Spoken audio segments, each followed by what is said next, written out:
하나님의 말씀 마태복음 15장 우리 29절부터 39절까지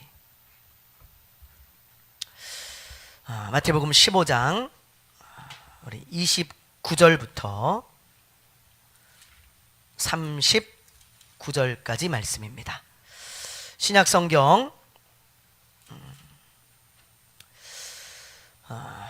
우리 26페이지에 있네요.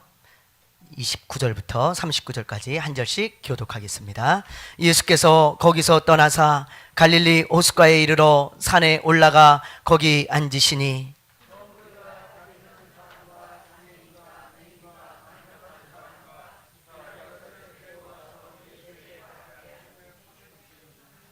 말 못하는 사람이 말하고 장애인이 온전하게 되고 다리 저는 사람이 걸으며 맹인이 보는 것을 무리가 보고 놀랍게 여겨 이스라엘의 하나님께 영광을 돌리니라.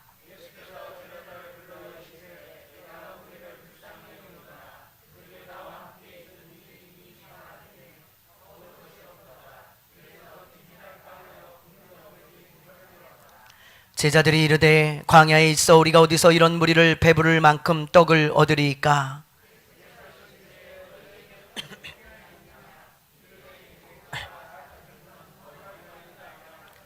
예수께서 무리에게 명하사 땅에 앉게 하시고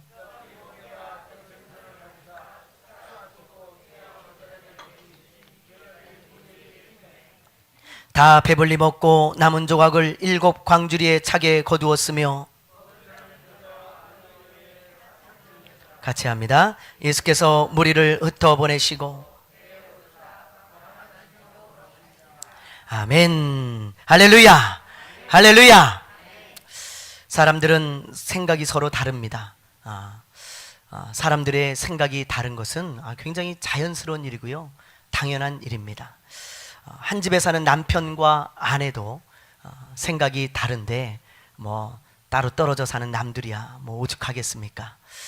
어떤 남편이 책에서 아주 좋은 글을, 감동되는 글을 찾았습니다. 그래갖고 그 글을 읽고요, 너무 감동이 되어져 가지고 자기 아내에게 카톡으로 이렇게 문자를 보냈어요. 여보, 이 세상에는 아주 귀한 금이 3가지가 있대. 그게 뭔 줄 알아?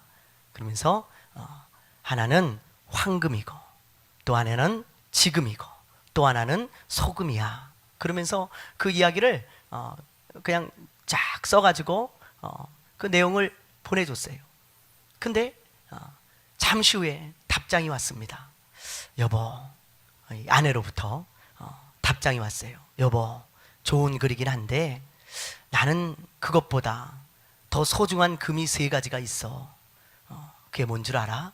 그러면서 뭐라고 보냈냐면 지금, 현금, 입금. 그렇게 보낸 거예요.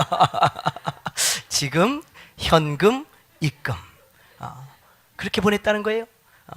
감동되는 글 뭐 이런 거 필요 없고 지금 현금을 좀 입금해 달라는 거죠. 이렇게 남편과 아내도 생각이 달라요. 다 다릅니다. 우리는 완전하지 않습니다. 불완전한 존재들입니다. 사람은. 그래서 이 사람은 연약하고 불완전하고 부족한 존재이기 때문에 내 생각이 항상 옳지 않습니다. 많은 문제가 어디서 발생합니까? 내 생각이 항상 옳다고 하는 그것에서 발생하지 않습니까? 그런데 여러분들 많이 경험해 보셨죠? 언제나 내 생각이 옳습니까? 그렇지 않아요. 틀릴 때가 훨씬 많다는 것을 우리가 경험을 통해서 알 수 있습니다. 내 생각이 틀릴 때가 더 많아요. 그러므로 여러분, 내 생각이 항상 옳다고 하는 그 교만함을 우리가 버리지 않으면 언제나 문제와 갈등이 생기는 것이죠. 우리는 우리가 완전하지 않기 때문이에요. 그런데 이 문제를 사람과 나의 문제로 가지고 생각하지 말고 예수님과 나의 문제로 한번 생각을 한번 해보세요. 예수님과 나의 문제. 예수님은 여러분 불완전하세요? 아니면 완전하신 분이세요? 완전하신 분이세요. 그분은 사람의 몸을 입고 오셨지만 하나님이십니다. 하나님은 완전하신 분이세요. 그래서 여러분, 그 예수님은 항상 옳아요. 예수님이 하시는 일은 항상 선하시고 옳습니다. 예수님의 생각은 항상 옳아요. 그런데 예수님의 생각과 나의 생각이 충돌할 때 많은 크리스찬들이 예수님의 생각이 옳다고 여기지 않고 나의 생각이 옳다고 여기는 데서 문제가 발생하는 것입니다. 예수님은 항상 옳으신데, 완전하셔서, 그러면 그 예수님 앞에 내 생각을 던져버리고 내 생각을 버려야 되는데 그렇지 않고 내 생각이 더 옳다 그러니까 항상 문제와 갈등이 발생하는 거죠. 그러니 예수님이 얼마나 답답했겠습니까? 오늘 본문 말씀이 바로 그런 이야기입니다. 그런 이야기예요. 예수님의 생각과 제자들의 생각이 지금 충돌하고 있습니다. 오늘 이 본문 말씀은 오병이어라고 하는 그 기적에 가려져 가지고 사람들이 별로 신경 쓰지 않는 칠병이어의 기적 이야기입니다. 별로 사람들이 신경 쓰지 않아요. 그런데 이 칠병이어의 기적 안에는요, 아주 놀라운 메시지가 숨어져 있습니다. 이 칠병이어는요, 오병이어와 내용이 비슷하기 때문에 많은 사람들이 혹시 이 오병이어의 사건을 좀 다른 각도로 아니면 좀 다른 관점으로 기록한 것이 아닌가, 그런 생각을 하는 분들이 종종 계십니다. 그러나 절대로 그렇지 않습니다. 오병이어와 이 칠병이어는요, 따로따로 일어난 두 가지 사건이에요. 왜 그런가? 많은 면에 있어서 달라요. 오병이어와 칠병이어는. 뭐 몇 가지 예를 들자면, 오병이어는 뭐 말 그대로 물고기 2마리와 떡 5개를 가지고 몇 명을 먹이십니까? 5,000명, 남자만 5,000명을 먹이시잖아요. 근데 이 칠병이어는 떡 7개와 물고기 2마리, 2마리가 아닙니다. 2마리, 그러니까 2마리나 3마리를 가지고 남자만 4,000명을 먹이신 사건이에요. 그러니까 우선 숫자가 다르잖아요. 그리고 지리적인 위치가 달라요. 오병이어는 저 갈릴리 바다의 북쪽 벳세다 들판에서 일어난 일이라면, 이 칠병이어의 기적은요, 저 데가볼리라고 하는 이방인의 지역의 한 산에서 일어난 사건입니다. 또 뭐 남은 양이 다르죠. 오병이어에서는 12광주리가 남았죠. 그러나 칠병이어에서는 7광주리가 남습니다. 바구니라고 하는 것은 그 당시에 뭐 도시락 가방 같은 것입니다. 그러니까 아주 작은 가방이에요. 근데 광주리는 여러분 뭐예요? 사람이 들어갈 정도로 큰 항아리 같은 것이에요. 그러니까는 7광주리와 12바구니, 남은 게 다르죠. 만약에 이것이 같은 사건이었다면 사도들이 이것을 이렇게 기록했겠는가?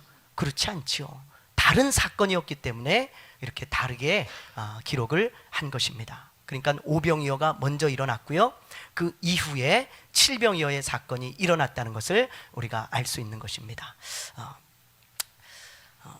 그렇다면 여러분, 예수님께서 이 칠병이어의 기적을 일으키신 배경이 뭔가? 칠병이어의 기적을 일으키신 배경이 뭔가? 이 당시에 예수님은 의도적으로, 요때 예수님은 의도적으로 이방인의 지역을 순회하면서 그들에게 복음을 전하시고 그들의 병을 치료해 주시고 여러 가지 기적을 베풀어 주셨습니다.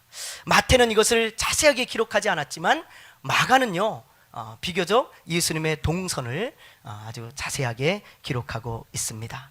자, 우리 마가복음 7장 31절 우리 한번 읽어보겠습니다. 자, 마가복음 7장 31절 시작.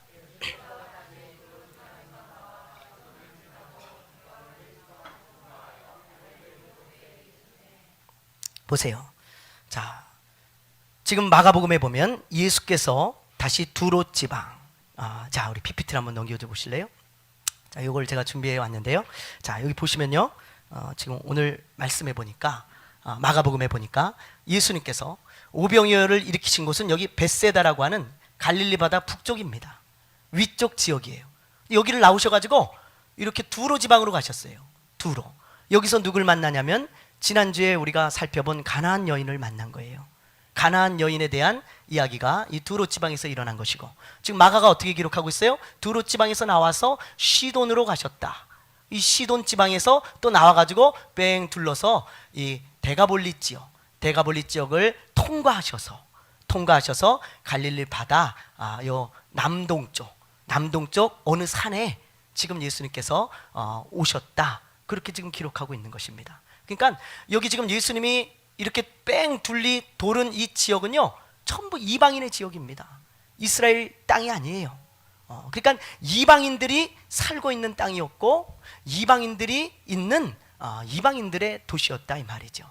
예, 그런 배경을 가지고 우리가 이 말씀을 좀 한번 살펴보길 원합니다. 이렇게 예수님께서 이방인이 사는 지역을 두루 다니시면서 복음을 전하고, 그리고 병든 자들을 고치시니까 이방인들이 예수님께 막 무리지어서 나왔을 거 아니겠습니까? 그래서 병 고침 받은 사람들이 지금 뭐라고 이야기를 하냐면 이스라엘의 하나님께 영광을 돌리거든요. 자, 그 내용이 우리 한번 보죠. 오늘 말씀 30절 31절이에요 자, 우리 한번 읽어봅니다. 30절 31절 시작. 큰 무리가 다리 저는 사람과 장애인과 맹인과 말 못하시는 사람과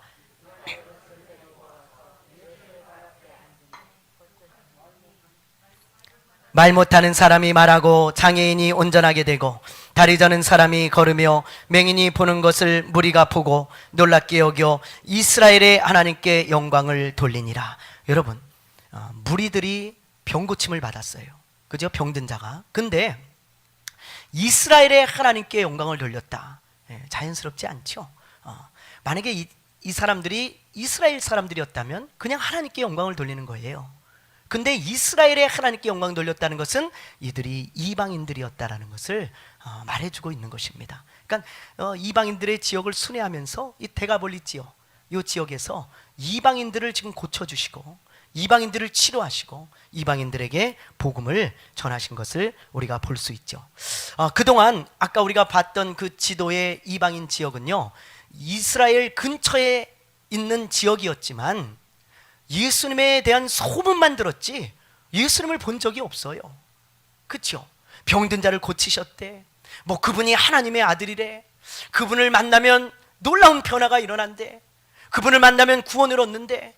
그분은 죄인과 세리의 친구래.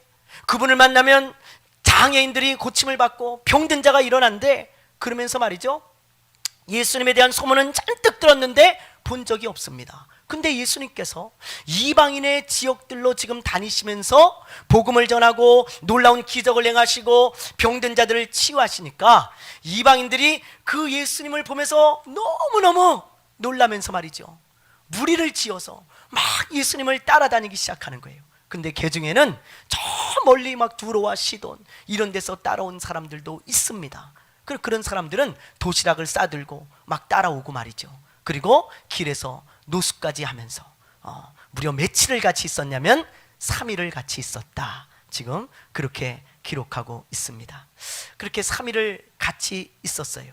그러면 먹을 게 다 떨어졌겠죠. 여러분, 길에서 3일을 노숙하면서 예수님을 따라다녔어요. 먹을 게 한계가 있잖아요. 아마 대부분의 이 무리들이 아마 하루 정도는 굶었을 것으로 예상합니다. 한 하루 이틀 정도는 뭐 먹을 걸 싸갖고 오고 뭐 이렇게 먹을 수 있겠지만 3일을 먹는다는 건 쉽지 않지요. 도시락을 가지고. 그래서 하루 정도는 굶고 기진맥진했을 것이다. 그렇게 보는 것입니다. 그때 예수님께서 그들을 불쌍히 여기시면서 이제 집으로 돌려보내야 되는데 먹을 것을 좀 먹게 하고 돌려보내기를 원하시는 거예요. 그게 예수님의 생각이셨습니다. 자, 우리 32절 말씀을 우리 한번 보죠. 32절 읽습니다. 시작.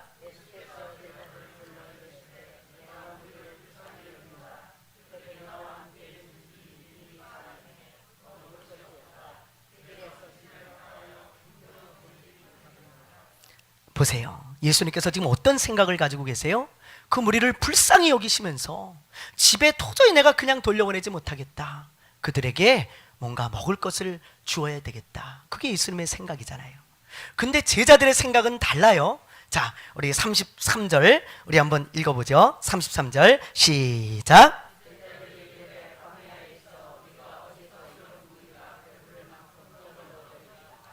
네, 제자들은 오병이어의 기적을 일으킬 때도 비슷한 말을 했습니다. 예수님께서 너희들이 먹을 것을 줘라.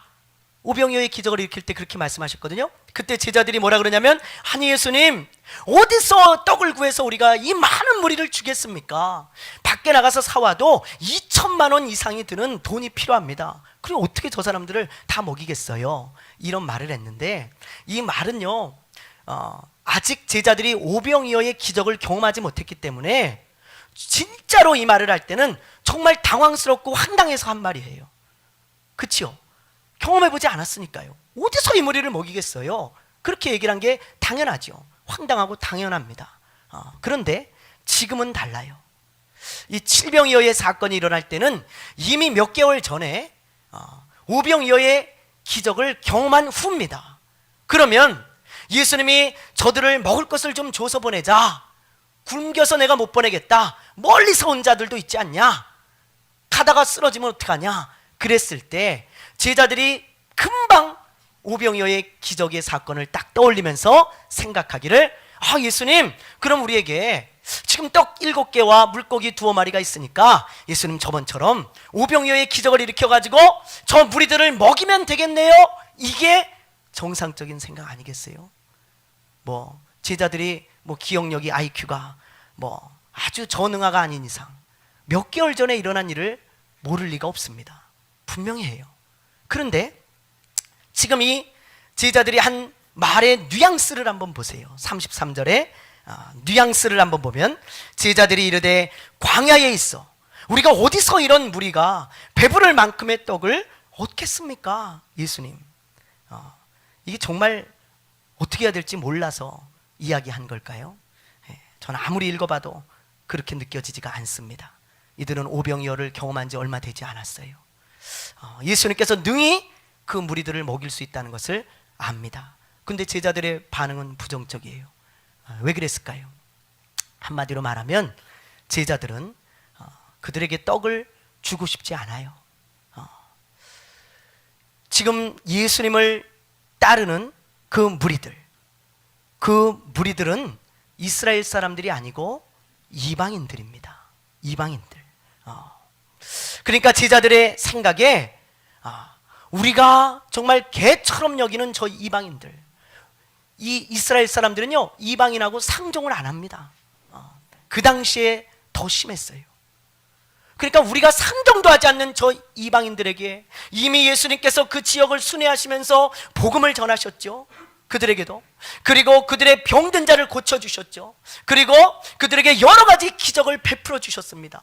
그런데 오병이어의 기적까지 일으켜 주신다고?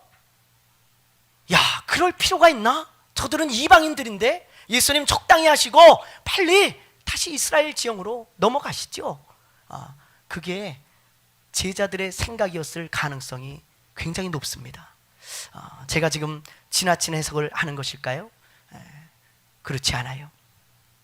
여러분, 이스라엘 사람들은요 자기들이 하나님이 선택한 선민이라고 하는 이 선민의식이요 굉장히 강했던 사람들이에요.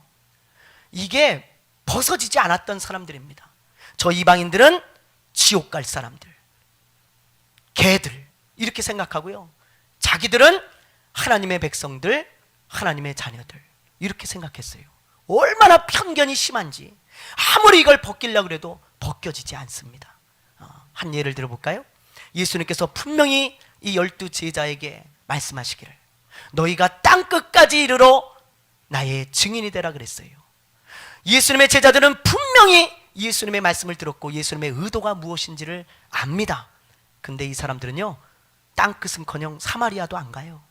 왜요? 사마리아는 정통 유대인이 아니거든요. 거기는 혼혈 민족입니다. 유대인과 이방인이 섞인 민족들이에요. 그러니까 거기조차 안 가. 바로 옆 동네인데도. 그 정도로 편견이 심해요. 베드로가 만약에 환상을 보지 않았더라면, 하나님이 환상을 보여주셔서 고넬료의 집에 가서 복음을 전하게 하시잖아요. 이 고넬료는 이방인입니다. 근데 환상을 보지 않았더라면 베드로도 고넬료의 집에 절대 가지 않습니다. 복음 전하러. 왜요? 이방인이니까. 하나님이 환상을 보여주셔서 베드로야 가라. 내가 깨끗게 한 사람들을 네가 왜 더럽다 그래? 가! 복음 전해. 그래서 간 거예요. 여러분, 이 정도로 사도들조차 예수님의 음성을 듣고 기적을 본 사도들조차 이방인들을 상종하지 않았는데 성도들이야 뭐 오죽했겠습니까? 그 정도예요. 그러니까 여러분, 이것은 지나친 해석이 아닙니다. 이 정도로 편견이 심했고, 그 당시에 이스라엘 사람들은 이방인들에게 관심이 없었습니다. 별로 관심이 없었어요. 이런 제자들의 편견은 오병이어의 기적이 일어났을 때와 비교해 봐도 확연하게 드러납니다. 자, 오병이어의 사건을 우리 한번 잠깐 볼게요. 마태복음 14장 15절입니다. 자, 우리 한번 읽어보죠. 마태복음 14장 15절 읽습니다. 시작. 저녁이 되매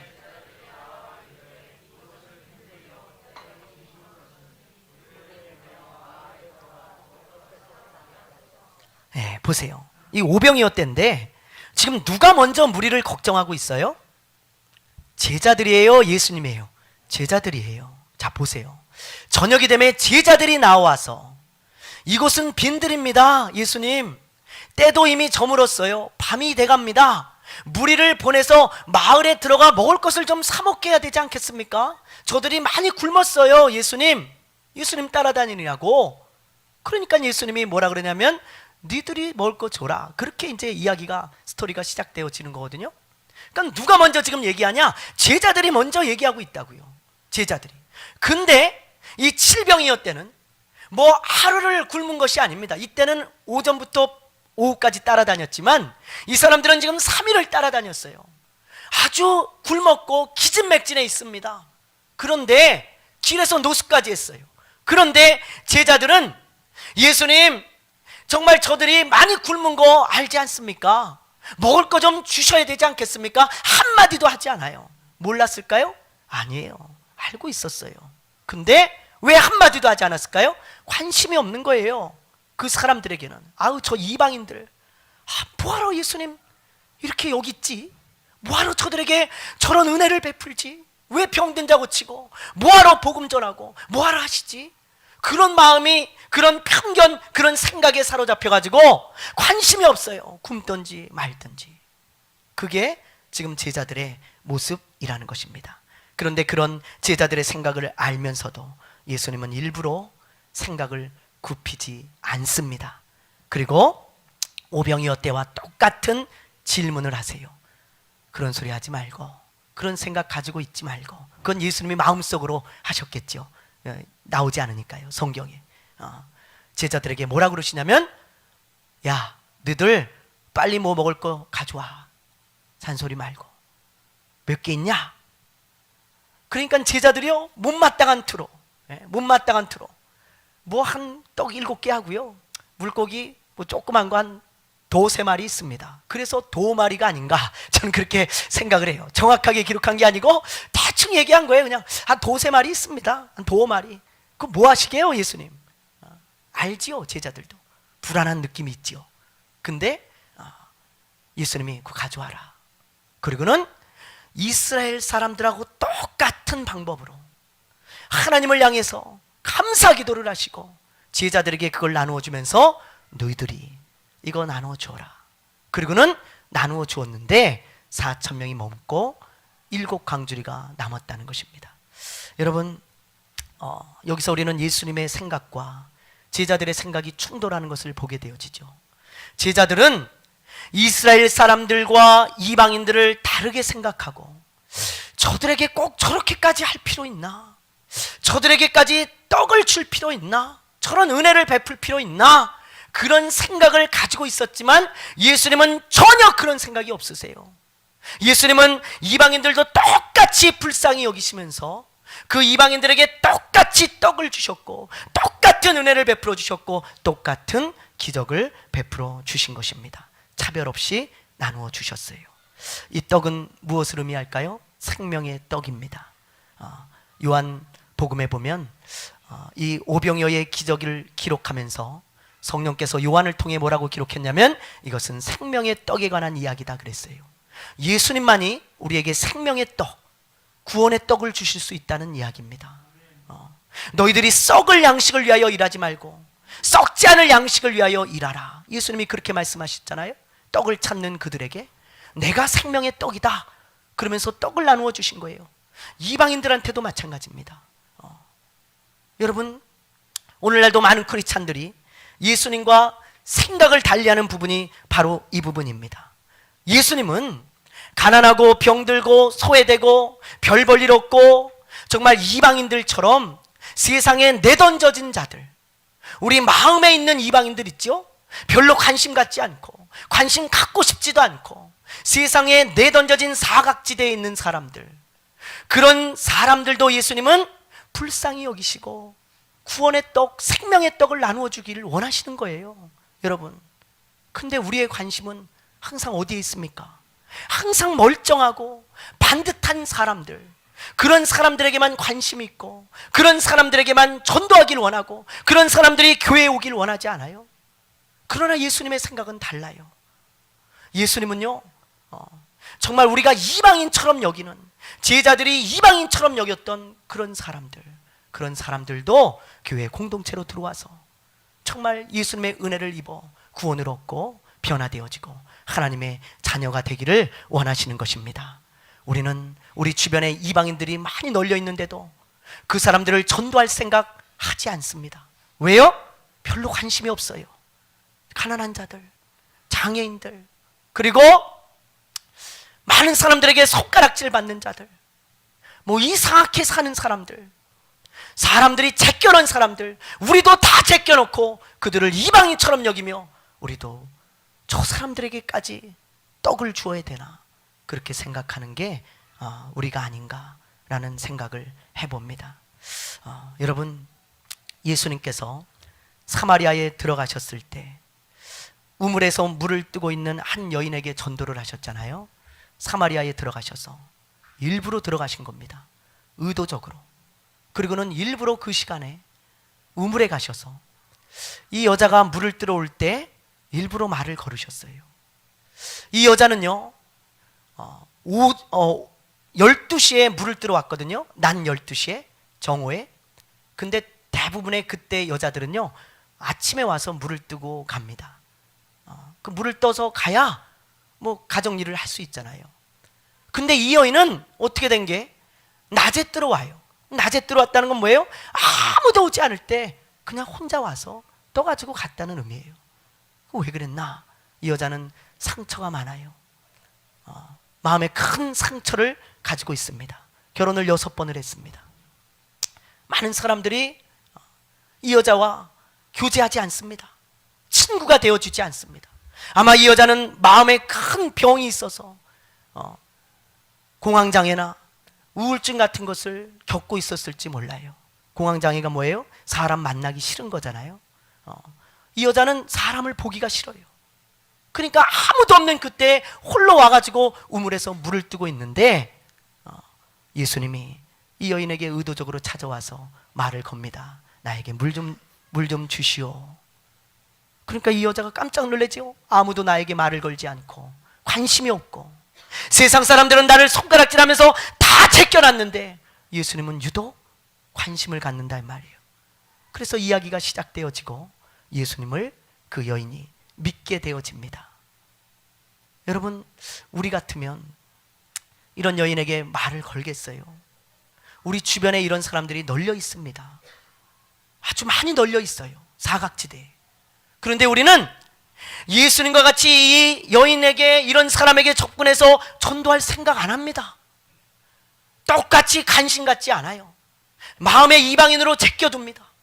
그러나 예수님은 항상 그런 사람들도 불쌍히 여기시고 그런 사람들이 교회 공동체 안으로 들어와서 예수님이 주시는 생명의 떡을 먹고 구원을 받기를 원하시는 거예요.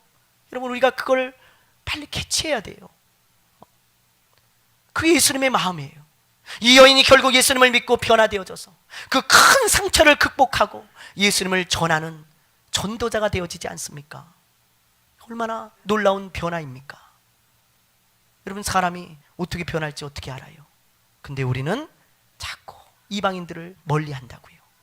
예수님께서 십자가를 지셨을 때, 그 십자가에서 고통 가운데 있을 때 자기를 향해서 침을 뱉고 욕을 하고 채찍질을 하고, 그리고 옆구리에 창을 찌르고, 그리고 예수님을 비난했던 그 사람들을 향해서 예수님이 뭐라고 기도했습니까? 뭐라고 기도했어요? 주여, 저들이 저들의 죄를 알지 못하오니 용서하여 주옵소서. 용서해달라는 기도, 그게 무슨 기도예요? 주님, 아버지, 저들을 불쌍히 여기시고 저들을 좀 구원해 주십시오. 그 말 아니겠어요? 우리 같으면 그렇게 하겠어요? 예수님을 핍박하고 욕하고, 예? 못 받고 그런 사람처럼 우리를 향해서 욕하고 손가락질하고 우리를 미워하고 우리를 향해서 돌을 던지고 등을 던진 자들을 향해서 우리가 그들에게 가서 생명의 떡을 나누어 주겠습니까? 다 마음의 이방인으로 제껴놔요. 다른 사람 내가 다 전도해도 너는 안 된다. 그런데 예수님의 마음도 그럴까요? 그렇지 않아요. 그 사람도 생명의 떡을 먹고 구원받기를 원하십니다. 생명의 떡을 먹고요. 교도관으로 오랜 생활하셨던 박효진 장로님의 책을 제가 읽은 적이 있습니다. 아주 오래된 책인데요. 그 책에 보면 이런 이야기가 나와요. 그 청송교도소는 굉장히 흉악한 범죄자들이 들어오는 교도소랍니다. 살인자들, 막 이런 사람들. 근데 어떤 살인자가 들어왔는데요, 아주 흉악한 사람이에요. 마음도 강팍하고요. 어느 정도 마음이 강팍하냐면 교도관들이 막 자기를 멸시하는 눈으로 쳐다보고 멸시하는 말을 하는 것을 듣기 싫고 보기 싫다고 바늘로 자기 눈을 꼬맨 사람이에요. 교도소에서 바늘로 자기 눈을 꼬매, 보기 싫다고. 그럴 정도로 아주 강팍한 사람들이 있는 곳입니다. 그런데 그런 사람들을 누가 관심을 갖겠어요? 인간 쓰레기로 여기고 아무도 상대해 주지 않아요. 자기 눈을 꼬매는 사람한테 누가 말을 걸겠어요? 아무도 상관해 주지 않지요. 네 혼자 그렇게 살다 빨리 사형당해서 죽어라, 다 그런 마음이에요. 근데 어느 날 박효진 장로님이 새벽 기도를 와가지고 기도를 하는데 하나님이 그런 마음을 주시더래요. 너 그 사람을 전도해라. 아니 하나님, 제가 어떻게 그런 사람을 전도합니까? 다른 사람은 다 믿어도 그 사람은 안 믿을걸요. 근데 하나님이 계속 말씀하셔. 너 그 사람에게 전도해라. 다음날 새벽에 기도하는데 또 말씀하세요. 다음날 새벽에 기도하는데 또 말씀하세요. 그래서 할 수 없이 이 사람에게 예수님 얘기를 몇 번 했는데 아니나 다를까 전혀 뭐 씨알이도 먹히지도 않아요. 오히려 더 강팍해지고 더 그냥 마음이 차가워집니다. 근데 기도만 하면 하나님께서 계속 그 사람을 전도하라 그러는 거예요. 박효진 장로님 너무 힘듭니다. 아니 하나님, 다른 사람 다 믿어도 저 사람은 안 될 것 같아요. 근데 하나님 계속 말씀하셔. 그래서 에라 모르겠다. 그리고는 자기 사무실로 불렀답니다. 그리고 사무실에 앉혀놨는데 그 사람을 물끄러미 보고 있으니까 그렇게 불쌍한 마음이 드는 거예요. 그냥 너무너무 인생이 불쌍한 마음이 들어서 그 사람을 끌어안고 그냥 펑펑 울었답니다. 계속 눈물이 흐르는 거예요. 근데 한참을 울고 나니까 어디서 이상한 소리가 들려. 보니까 이 사람도 같이 울고 있는 거예요. 같이 자기가 끌어안고 울고 있는데 이 사람이 같이 울어. 마음이 다 녹아져 내렸어요.